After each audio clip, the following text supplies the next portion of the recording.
அனைவருக்கும் வணக்கம். நான் பிரபாகர், ஜோதிடர். ஓம் சிவாய நமக. சிவசக்தி, திருச்சிற்றம்பலம்.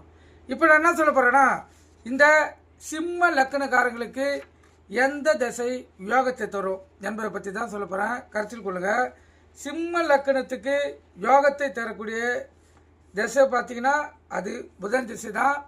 புதன் திசை 17 வருடங்கள். இது 22 வயதுக்கு மேல் இந்த சிம்ம லக்கணக்காரங்களுக்கு இந்த புதன் திசை வருதுன்னா அவங்க கொடுத்து வைத்தவங்களே.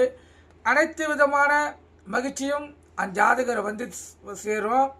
திருமணம், குழந்தை பாக்கியம், செல்வம், செழிப்பு, வசதியான வாழ்க்கை, மதிப்பு, மரியாதை அனைத்தையும் தேடித்தரக்கூடியவர் இந்த சிம்ம லக்கணக்காரங்களுக்கு புதன் பகவான்.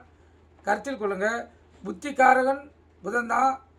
முழுக்க முழுக்க புதன் பகவான் சிம்ம லக்கணக்காரங்களுக்கு அற்புதமான பலன்களை செய்வார். அவர் திசை 17 வருடங்கள்.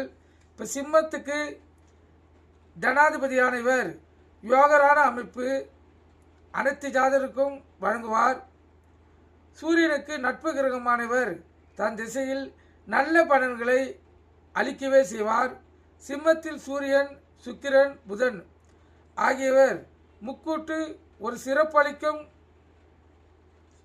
கிரகங்களாக அமைவார்கள். கருத்தில் கொள்ளுங்க.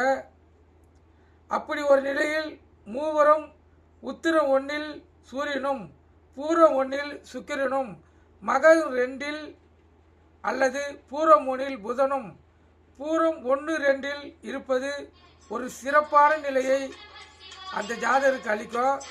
புதன் 1, 2, 3, 4, 5, 7, 9, 10, 11 ஆகிய இடங்களில் உள்ளபோது இந்த சிம்ம லக்கணக்காரர்களுக்கு நல்ல பலன்களை வாரி வழங்குவார்.